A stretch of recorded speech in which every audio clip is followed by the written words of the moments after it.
There has been a certain purposeful, dynamic leadership which Mr. Modi has provided. There is no doubt that he has given a certain sense of energy to the office of Prime Minister. Not just in terms of communication, but in terms of constantly being virtually on the road, announcing something new, something different, giving a sense of positivity to government and governance. I think that's been the great strength of this government.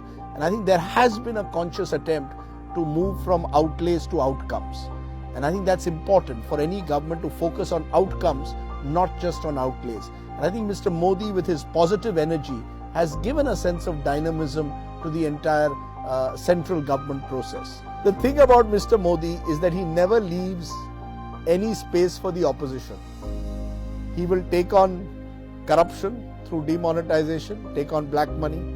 He will say, I'm pro-poor, soil card scheme, Ujjwala scheme. He will show muscular diplomacy, surgical strikes against Pakistan. He will reach out to young India, start up India, stand up India. He will reach out to business and talk about Make in India.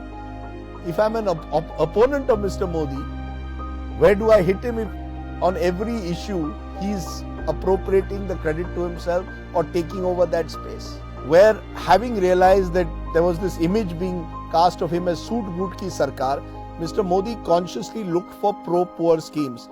Some of which, like the soil card scheme for farmers or the Ujjwala scheme for providing LPG, for providing kerosene stoves at cheap rates, have been pretty successful.